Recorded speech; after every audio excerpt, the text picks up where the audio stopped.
everyone. Hello, Kim and Kim. How are you all? I love it. Louise has the double Kims here today.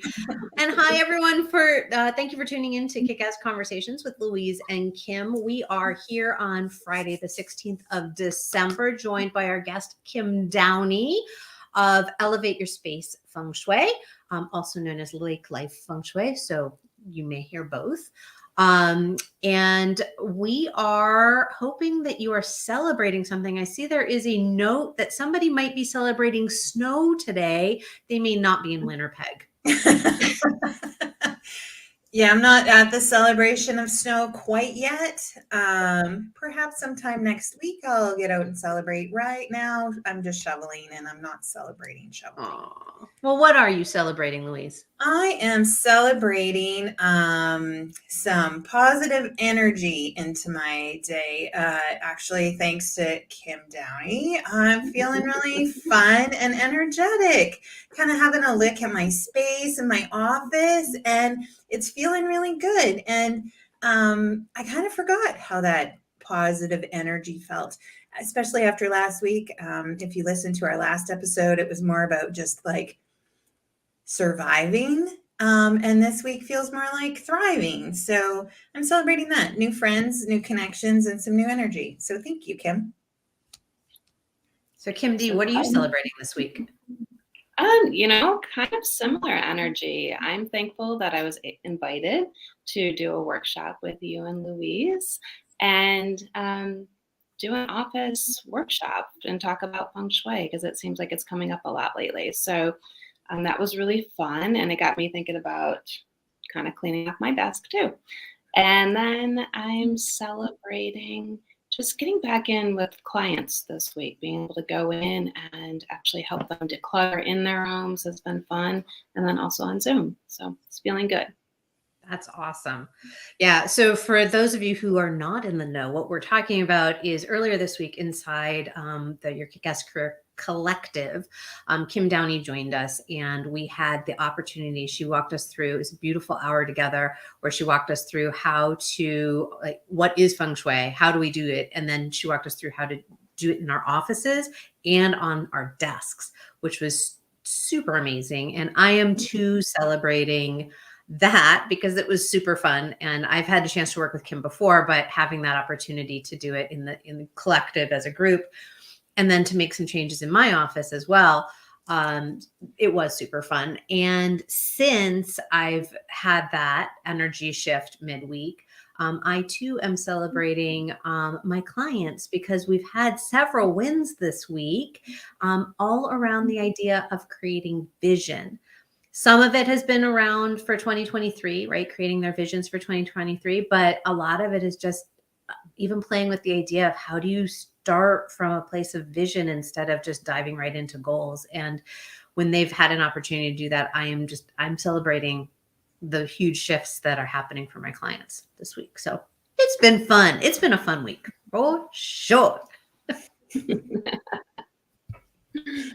it. So Kim, I'm going to let people know a little bit who you are, and then we would love to hear from you. Who you are and what your career journey is. But first I'm going to share about you. So Kim Downey is a Feng Shui advisor and owner of Elevate Your Space Feng Shui, previously known as Lake Life Feng Shui. She has over 20 years of experience and is certified by the Feng Shui School of Chicago and the International Feng Shui Guild as a red ribbon professional. I don't know what that means, but it sounds sexy and wonderful. And we love the color red. Kim works with clients around the globe, helping them to identify areas in their home and office that they may be holding them back from creating their best lives. Most of her clients are busy professionals who are leveling up and are looking at their homes and their offices to vibrate at a high energy level. She is like a fairy godmother who helps you take areas of your home that feel stagnant and lifeless and turn them into rooms full of active and healthy chi. When she's not working with her clients, you can find Kim working on her home's feng shui and in the garden or walking on the beach, probably not this time of year, considering you live outside Chicago. Although I walked on the beach over Thanksgiving, so that was really nice. Nice. Yeah. hasn't frozen over yet, so we're still good. True, true. We give it a month or two. So, so tell us, Kim, like, how did you get to where you are? Was this what you always wanted, or is there another part of your journey? Oh, yeah. So back in when my husband and I first got married, we kind of got married a couple years after college and had our first condominium. And I was trying to make it a home. I was trying to make it a place that I really wanted to be in. And I just happened to be at the bookstore and I picked up a book on Feng Shui. And I just kind of became obsessed with it. So I would just kept buying book after book. I was trying it, experimenting, trying all different kinds of things. And at the time I was teaching. So I taught preschool for about 12 years. But on the side, I was studying Feng Shui. And after a while, I'm like, you know what? I really want to actually really learn from a teacher. So I went through a couple-year program and got certified. And then I started doing on the weekends. I would do my husband's office. Then he'd have people at work who were like, "Oh my God, this is really great. Your office, like I want to hang out in your office. Can Kim come in, help me out?" And so it just kind of kept spreading on the weekends. And yeah, and then I just got to a point in my career with teaching that I was burning out and it wasn't fulfilling to me anymore. I really was just wanted to feng shui everything. I, was sitting in doctor's offices, anywhere I went, my brain was, how can I make this space better? If only they would do this or that, make their lives so much happier and the people around them. And so, so I stopped teaching and then I started looking at it as a business for the last couple of years. So. I'm really curious, Kim. Often, like these side hustles, like these passion projects that we have, sometimes feel really overwhelming to say, like, can I really like put all my energy and all my time into a passion project? Will it really pay off? All these air quotes I'm using because that's what we think, right? Right. And so, tell me a little bit about what that was like for you. Like, is it? How did you connect your passion with making it into a business? Yeah, I was really hesitant at first because, working, especially in the US with Feng Shui, it can be a little bit where people are like, ooh, that's really woohoo, it's mystical. And they don't really have the right idea behind what it is and the power of it as a tool to change lives. And so I really kind of struggled with how do I explain this to people? How do I explain what I've learned, what my husband's learned, my family, the different energy we've created, different clients? How do I turn that into a business? And at the time I was working with a coach and she's like, you just got to get out there and talk about it. Tell people about it. Anyone who wants to listen to you, tell them about it. And the right people who want that to be in their life are going to connect you to other people and it's just going to start growing. And I think that I had to get over that fear of talking about it. This is what I wanted to do. This is who I am. And then I realized that people do want to hear about it. They get excited. They're like, ooh, okay. I never thought about it in this way. And like, I was just at a dinner party on Friday night and I was talking to the person next to me and he's in finances. Finances and feng shui are very, very different fields. So use different parts of the brain, eh? Exactly. And we turned into like an hour conversation where he was telling me all about his work environment and where he was at. And, it was fascinating. And hopefully I was able to help him with some things too in his own home office. But yeah, so I think it was really just kind of coming out of that fear and getting out of my comfort zone and realizing that if I'm passionate about it, I'm sure other people will get excited about it too. Sorry. Go forth. Has it enhanced your passion or has your passion waned because now there's profit attached to it? No, because at the core, I just love seeing people helping them with their space. Taking people from, because a lot of times in our spaces, and I'm sure we'll get into it talking about emotions, but it's avoidance, it's feeling heavy or embarrassed about their space. And then when they feel comfortable enough to open up and let someone help them, and they get energized and excited, like there's just so much celebration and joy in it that, it keeps me going. I get excited. Like I love to see people's pictures, their updates, what they're doing, how they translated what we talked about into their own, personal experience. So for those who may still be sitting there going, why are they having this conversation with somebody doing feng shui? Like, I thought I was tuning into here's something about managing emotions. Could you tell us a little bit about what feng shui is and how it supports the individual and or the business or the family? Can you just speak a little bit into that? Sure. So feng shui translates to wind and water. So wind is like those things that you can't see. It's our thoughts, our subconscious mind. I always give the example, you can walk into a room after a fight or an argument. You can feel that heaviness, that tension. Those are the things that we can't see, but we're feeling them. Or it may be a home that you go into, an office, and you go, I just want to sit down here. This feels so good. This is nurturing me. I'm feeling energized for being in this space. And the water part is the things that we can actually see visually, whether it's a portrait, a painting, beautiful flowers, or it could be flowers that are not thriving. So all of those things we're taking in, all of our senses are being activated all day long. And a lot of times when we're in our spaces, every day in and out, we tend to ignore it. We tend to kind of push it aside. For someone coming in new to our space, they're going to be able to pick up on that energy a lot quicker. But we're taking in all of that. And whether it's your home, it's your office, how you set up, where you sit, affects how you feel on a daily basis. It affects your mental health. It affects your health. Talking about emotions, if you're feeling depressed, then it's harder to get out of bed. It's harder to take care of things. It's harder.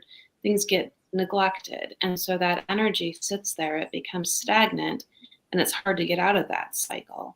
So, feng shui is considered to be like 1/3 of your success in life, because it is about your environment, but the impact on it is just enormous. Yeah, I can imagine that. I know that, you use that word environment. It is, I've worked places where the environment was so misaligned for me that it did impact how I was feeling. It impacted my emotions. It impacted my overall well-being. And I've also worked in places that have been the opposite, they lit me up. And it wasn't necessarily the work that I was doing. It was the environment that I was in. And so even just on that base level of like thinking about feng shui from that perspective of how do we feel in our environment and how does it impact our overall well-being, I think ties nicely into what it is that we're starting to talk about today, around managing emotions. When we've had a previous episode that touched on emotions, and it was one of the things that a lot of people were asking us questions about. So we're revisiting it today from a different perspective.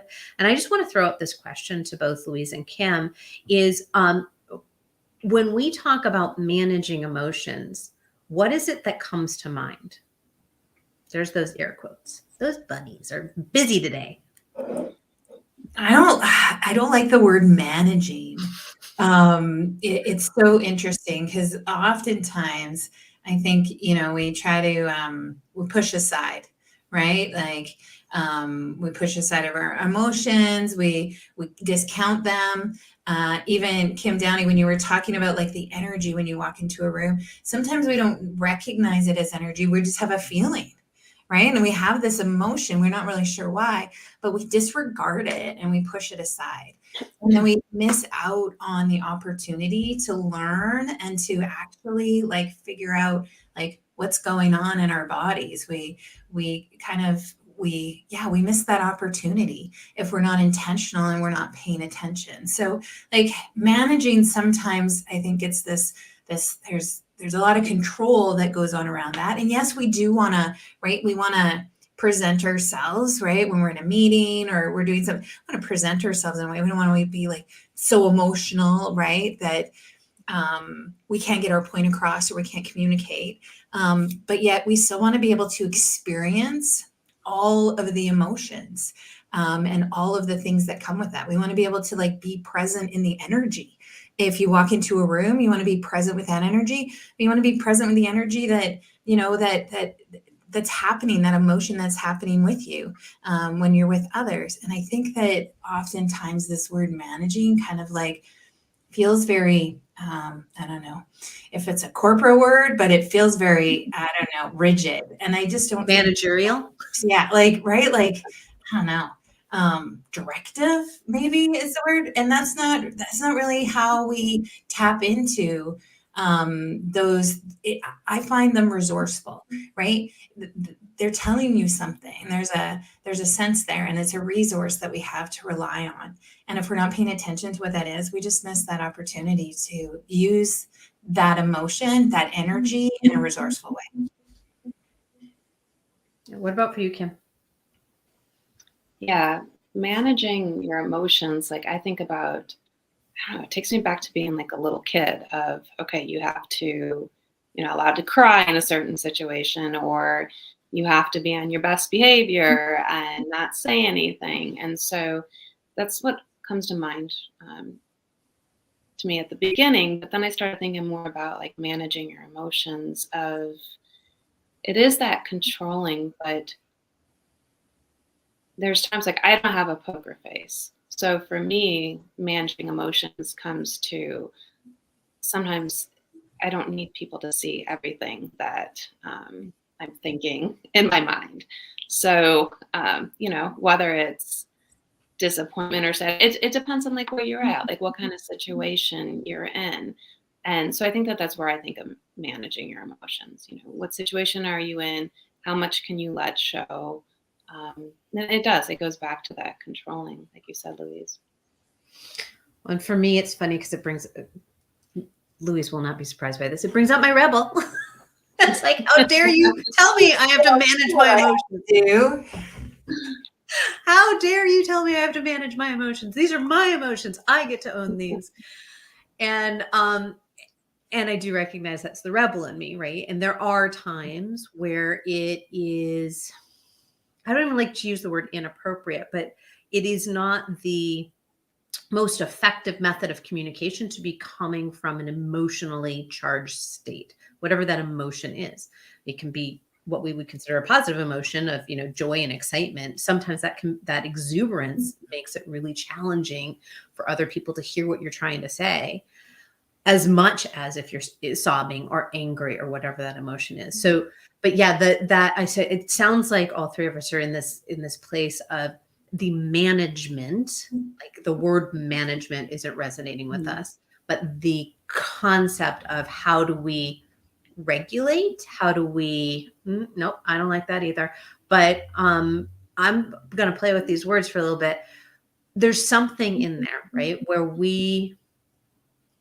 to have the temperature control of how our emotions are expressed. Mm-hmm. Yeah, for sure. In NLP, we talk about resourceful and unresourceful. And so, right, you talk about positive and negative, but it's really situational, and it's really about like what is the most resourceful place I can come from right now, right? We don't want to always be showing joy at a funeral. Sometimes there's a place you can be joyful, right? And the most resourceful feeling or emotion is, I want to show respect right now. I want to be in that place that really represents how I want to show up in this moment.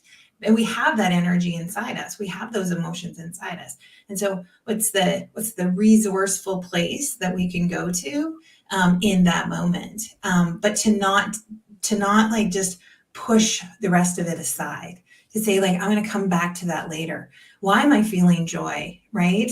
At a funeral? It could be a great reason. Let's explore that. Let's find someone else who's also wanting to be joyful in that moment and really share that with that appropriate audience and really connect with that, but not to just push it aside. I think for me, it's always like tapping in to say, what's the most resourceful energy that I can tap into right now, that allows me to express or communicate what I really want to express or communicate.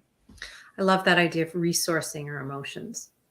Because and Kim, I want you to speak into this a little bit from your perspective, is that idea of and this is riffing off of what you just said, but where are the resources that we have to support the emotions that we have, right? So that, again, that temperature control, but how are we resourcing ourselves and our emotions so that we can effectively communicate? Because if I'm alone, I can have any emotion that I want and not worry about how it's impacting anybody else. I can also choose to be exuberant or be despondent in public, as long as I'm resourcing myself and am able to then get across what I need to get across. And yes, I don't believe there is a funeral I've ever been to that I haven't laughed at. That's who I am, and I'm going to show up that way in my authenticity. Because I don't think we want to shut down that authenticity. It's how do we show up authentically and understand that we're not the only ones in the room. So I'm curious from a Feng Shui perspective, or even just from your perspective, it doesn't have to be Feng Shui perspective, but like, where can that resourcing come from? Past conversations with you makes me think that you have some cool thoughts there, Kim. What do you mean, Kim? Can you just clarify by the resourcing? Yeah. So that idea of where do we get the energy or the tools that we might need to support the emotions that we're having. What's coming to mind is when we've talked about if there's too much heat in the room, like, or if I'm like on days where I wear blues and you're like, you need a pop of color, you need a pop of red because you need that heat. That's what's kind of running my mind right now. Sure. Yeah. So I think what's coming to my mind with you saying that is that working with the elements. So like in Feng Shui, you'll hear a lot about the 5 element theory, where you're working with metal, earth, fire, water, and wood. And so those are the elements that can be in our spaces. So if we want to talk about spaces and emotions, it has a huge impact on us. So if you are getting really angry, it could be possibly that you are sitting in a room that has too much of that fire element, whether it's a lot of the color red. I mean, the color red can really get you aggravated. But at the same time, if you're feeling really kind of depressed or sad or even really emotional, like emotions come through as the water element. So if you're surrounding yourselves with a lot of blues, paintings of water, and wearing a lot of black, because black is also representative of the depths of, think of like a deep ocean. So that is one way to manage your emotions and to help out, to go, okay, you know what, if I'm really feeling this like day after day, or even in the moment, what can I bring in? Like, so say if you're feeling really emotional and I'm really in that water element, that crying, that I would probably bring in a little bit of the fire, because, fire tones down water. So it's actually vice versa. Water is going to put out the fire. So if you have a lot of fire going on, you're going to want to bring in that water element. The wood element will soak up, earth element will also soak up that water element. And so, playing around with that. But I think it goes back to, like we're saying, also look in your environment. How are you setting it up to support your emotions? I think about emotions, a lot of times we want to avoid our emotions. We want to avoid people. We want to avoid situations. And, so some people will sit with their backs to the door. They'll sit. So when people are coming in, yeah, you may not have to look at the people behind you. You can avoid the situations, but what kind of message are you sending out to the rest of the world? You're telling your staff, you're telling other people that you don't have time for them. You don't have time for your projects. You've got your back to all of that. So it's really kind of checking in with your emotions and how you're feeling. And just learning to kind of, I don't want to say manipulate your space, but it is kind of a form of allowing your space to work with your emotions. If that makes sense. Yeah. Louise, you look like you were gonna add something. Well, I just love, like, right, it goes back to resourcing, right? It goes back to, like, so for, like, first of all, it's like paying attention to what's happening. So it's like, how do I,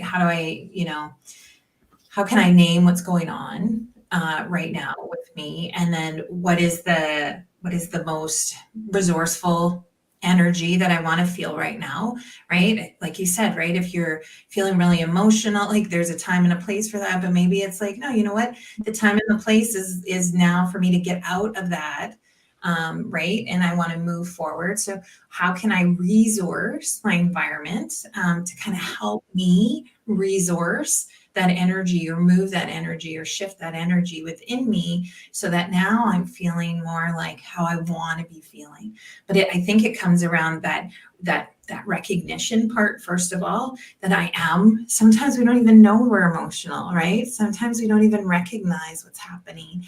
So it comes with, first of all, with recognizing what that is, and then thinking about what are all of the things that are in my environment. That includes people, right? Are there people that are, adding that energy to me, and maybe I need to hang out with different people for a little while, right? But it's all that recognition about resourcing your environment, resourcing what you know about your environment, resourcing the folks in your environment, right? Removing yourself from that environment if you have to, and putting yourself in a place. Even you talked about clothes, right? Like, we forget about how color, but how clothes feel on us sometimes too can impact that energy. But I think it's really about just like pausing. And I love this conversation because it's like, where are all of my resources that I have to help support me in this emotional journey that I'm on, with, especially with transitioning from like one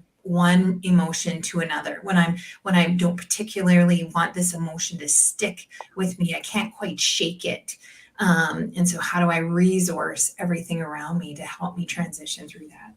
Yeah. So what I just heard there is, we start with awareness, which we talk a lot about in many different topics here. Is it all starts with awareness. So what am I actually feeling, right? Am I actually feeling an emotion, and what is that emotion? And then an identification of, I think I heard, or maybe I made it up because I believe it's the next step, is, what do I want to feel? Like, what am I feeling? What do I want to feel? Because if you show up and you say, I'm feeling despondent, and you recognize I want to feel despondent, then you don't have to shift it. You just Absolutely. Right? Yeah. But if you show up and you're like, I'm feeling despondent, but I just want to get back to neutral. Hi, Mom. My mom just popped in to say she's listening. So it's the awareness, it's the, what do I feel? What do I want to feel? And then what resources are available to help me transition from one to the next? And then the list of resources, it seems endless, but some of the things that we've already talked about is, what can I shift in my environment? What can I shift about my somatic being, about my physical being? What can I shift with those things that are touching, right? That's part of our environment, but like those things that are touching. For me, if my heat starts to go up, if I start to feel agitated, I know my hair has to go up. Like it is something, and then I will cool myself down, and that's shifting my emotional state. So I've resourced myself by pulling my hair off my neck. So what are those resources that are available to us in that moment that are going to help us shift from where we are to where we want to be? And So I what think else? I was going to say, Kim, and honoring that and doing something about it, because I think like something I've really, like a theme I've heard lately with clients is that as we take care of their space, we clean it, we declutter, we enhance it with different items that symbolize what they want to manifest. There's always this kind of moment after that goes, this is really a form of self-care. And I'm hearing that a lot about people who've avoided looking at their environments, looking at their emotions, and not doing anything about it because they don't feel either they should take time out of work to do it. But yet, all of this, like I said at the beginning, working with your environment, your emotions, that's like a third of your success in life. It's how you show up and how much energy you have to give to other people, to give to your business. And so just kind of honoring that in yourself, that it's worth it to take the time to check in and then do something about it, make those shifts. Yeah. So awareness, what do I feel? What do I want to feel? What are my resources? And then to honor yourself by doing something about it. Yeah. What else is there for us when we're trying to resource our emotions? What other things are helping us when we show up, when we have that awareness? Or maybe it's even, how do we find that awareness? What are we missing? Well, it's the pause, right? It's the power of the pause. And I don't know how many times a day I talk about this, but right, when you can like just take a breath, just slow down for a moment, just pause and check in, right? Check in with yourself. When we're not pausing, when we're going, especially this time of year, right? We're all going 100 miles an hour, trying to get all the things done and wrap up things at work before we go on holidays, or right, wrap up the holiday stuff before the holidays are here. Like all of these things that are going on. And I just think we move so quickly from one task to the next, to the next, to the next, is that we don't take the time to pause and to reflect on what's actually happening. And a big part of that is like, yeah, like, how am I feeling about this right now? Like, am I dreading holiday shopping when I really want to be bringing more joy into it? So how can I make it fun, right? What does that look like, right? I don't want to be wearing the big snow boots and the hat and the mitts when I go in shopping. How can I make that a little more fun? What can that look like? But it's all of these things, right? I think we just kind of forget and we just plow through our day just trying to check all the boxes, and we forget to pause and just to say, okay, well, let's check in here for a moment. How am I feeling? Like, what is the energy of this room? Right? What do I want to be feeling? Right, Kim, you talked about like that feeling despondent. What's the opposite of that for you? Everybody has a different word, right? So check in with yourself and say, well, I don't want to be despondent, but I want to be.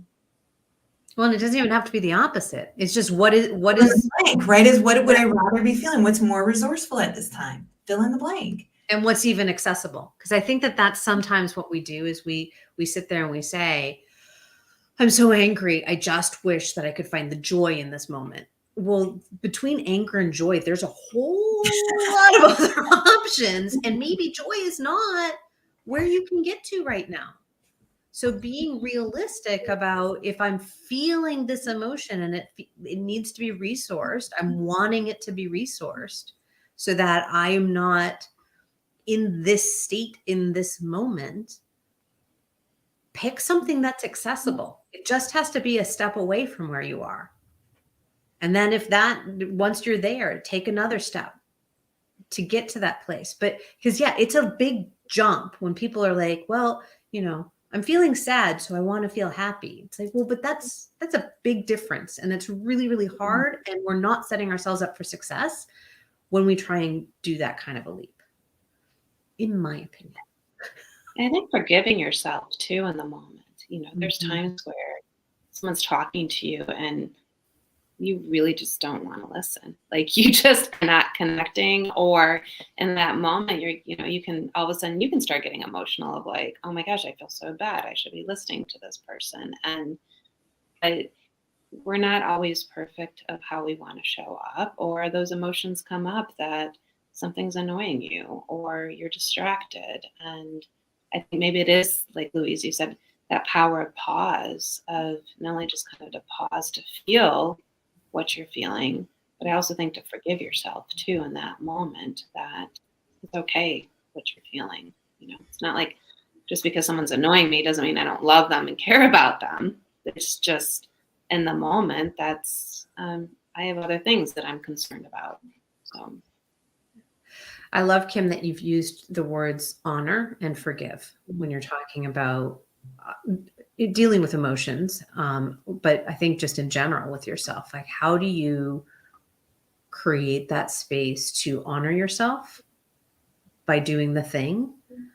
And how do you find that forgiveness, or that what I would call grace and courtesy for yourself for being human?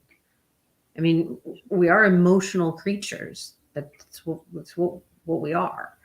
And for us to have whatever emotion it is, to accept, to forgive, to have grace and courtesy, to allow ourselves to be in a space where the emotions are okay, it may not be showing up the way we want it to. And that's what it sounds like, at least from my perspective, that's what we want to resource is when it's out of alignment for how it is that we want to show up in that given circumstance. So I may be okay with sobbing on stage when I'm giving a speech. Somebody else may not be. Right. And so you get to make that choice, understanding you're going to impact the people around you that are part of that same experience. But yeah, I love those words to honor and forgive, because it is about giving ourselves grace and courtesies as emotional human beings. Mm-hmm. So interesting. So what do we think about this idea of resourcing emotions versus managing emotions? Well, for me, that lands perfectly, right? It's actually probably my golden nugget that kind of floats to the top is like the resourcing. It's probably the biggest takeaway I got through, right, months of NLP training is kind of tapping into language and tapping into emotions. And that understanding that it's energy, it's resourceful or it's not. You have the power to change that. It's within you to do that. I also love the word transitioning, right? It feels like flow to me when I talk about transitioning from one resource, right, to another, or from one emotion to another versus managing it. I'm transitioning this flow. I'm choosing to tap into a different emotion right now because that feels more resourceful to me in this environment. So yeah, I that very much lands with me. Nice. What about with you, Kim? yeah, I think just shifting the words, managing feels like a burden. I got to manage something. It's heavy, weight. I don't really want to do it. All that comes up, where the idea of resourcefulness, and there's options and they're fun and they can be exciting and there's ways to work with it. And that can be creative and thinking outside of the box. And so that I think that gets me more excited to manage my emotions and my day-to-day feelings and experiences. And it feels more of being in control versus the emotions are out here and I just have to manage them. But I can do that from within. That feels a lot better. Yeah, I agree. I mean, resourcing emotions definitely feels much more in alignment with how I work with my emotions and how I help my clients work with their emotions. I do love, Louise, the transitioning emotions as well. So like both of those terms I like very much. Like, how can we resource those emotions? How would you like to transition or transform those emotions? Like, what do you want to do with them versus manage? And to me, what's coming through is, and I don't know this to be true, but it feels like words like manage and managing feels very dominant, a more masculine energy, versus resourcing and transitioning feels more feminine and fluid. You use the word flow. So to me, it's, I don't want to manhandle, lack of a better word. I was trying to come up with a better word, but I don't want to manhandle my emotions, because I'm already feeling the emotions. And anybody who has ever been around me and has suggested that I'm stressed or I need to calm down or I need, like, any of those things, it's not like I fly off the handle, but if, I do know 2 of my loved ones listen to this podcast. So for those that are listening that have seen that part of me and have said those words to me, know that like, I immediately feel controlled when somebody is trying to manage my emotions. Whereas if somebody had, I don't know what words would go along with it, but that idea of, if I felt like I could resource or transition my emotions, I feel like I'd be much more open to that, because it's just much more in alignment. Yeah, Mom, Mom's making comments over on Facebook. It just, as you're talking, Kim, it just feels more abundant when you say, right? Like, I have the resources within me to make the change that I want to see. Yeah. Well, and abundant, expansive. And it's interesting. I feel more in control of my emotions when I can say I'm resourcing my emotions versus I'm managing them. Mm-hmm. Yeah. Oh, I love this. We played with words. All right. So I just want to recap kind of the process that we came up with too, right? It's the pause, it's the check-in, it's the grace and courtesy, that for the place of forgiveness or whatever that is that feels right for you. But it's that pause and that check-in. It's the paying attention and the awareness of, what do I actually feel in the moment? And what do I want to feel instead, if anything? And then if there is a transition and a transformation that you want to make with those emotions, what resources do you have that are available right here in your environment, on your person, right? What are those, or other people, what are those resources that you have available to you right then and right there that you can utilize to transition that emotion? And then honor yourself by doing the thing. Right? Actually follow through with it. And then rinse and repeat and rinse and repeat. And I'm just going to throw in there again, that idea that to go from, if you recognize the emotion as something, it feels really intense, and you want, and you're wanting to transition to something that feels very far away, try and pull it closer, because we have a multitude of emotions to choose from, and we don't just have to go to extremes with our emotions, because that can be very jarring to our bodies. So. And if you don't know what that is, like, find an emotion wheel, right? Like, and have a look at what's between, right? Sadness and happiness. What are all of the options that you have? Because we suck at we do. emotions, right? Like, we really do. We have 5, I think, that we default to. And right, most of them are red. Emotion. So pull that out, try it on, see what it feels like. Maybe you're not sad. Maybe it's a different emotion. Maybe you're not way over here like you thought you were. But practice and try them on, because we suck as human beings, labeling our emotions. Yeah. Can we include one of those in the show notes? Sure can. That'd be awesome. Kim, we have so loved having you. We have a little bit of business, and then we're going to ask you to share how people can find you. But if you want to be part of these conversations or have like the fun and joy of having wonderful trainers like Kim come in and teach us how to do Feng Shui and all sorts of other things, please join us over at the Kickass Career Collective. You can join us at yourkickasscareer.com. We would love to have you join us there. We also did record, the trainings and the workshops that we do. So if you join us, you can even just go in and learn from Kim yourself. Like, how cool is that? It's there. We have some cool things that are coming up in the next couple of weeks. You're just going to have Louise and I. It's just what it is. You know what? We have these little things called holidays coming up, and we didn't want to get into the muck of trying to figure all of it out. So we are going to be recording a couple of our next episodes, but you can catch us here live at the same time.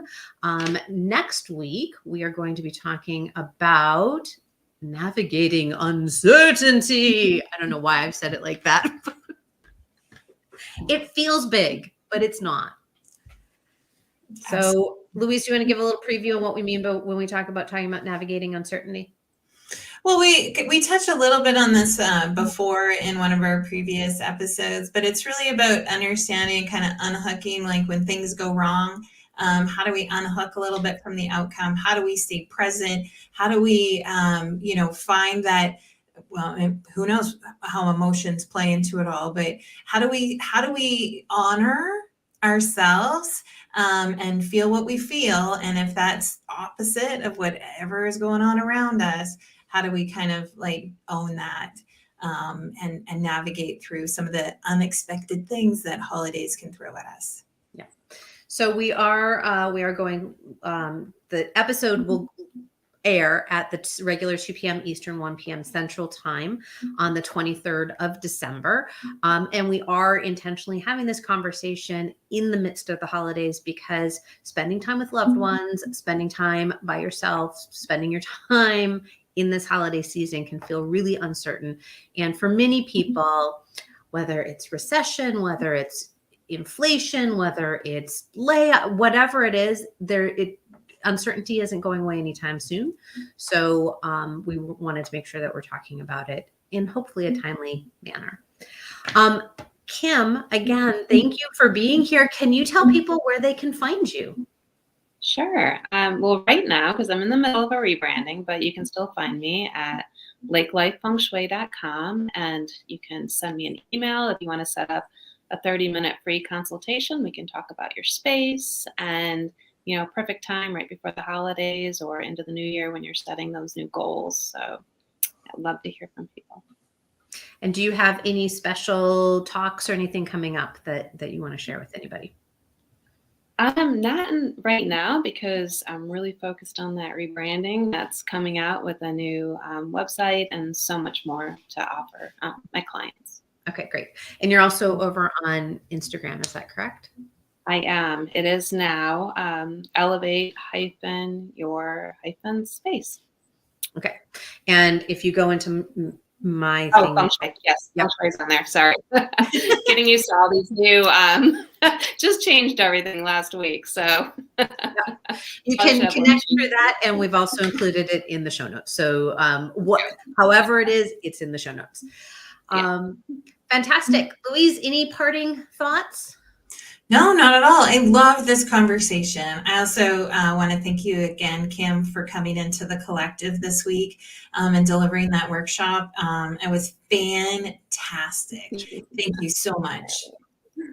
Thank you for having me. It's a great week. Like I said, I really got my energy going too. So as I'm helping people, there's something that always sparks into my mind of, ooh, I need to change this in my place. So thank you. Well, thank you again, Kim. And thank you, everybody, for tuning in. We look forward to seeing you soon on Kickass Conversations. Bye for now. Take care, everyone.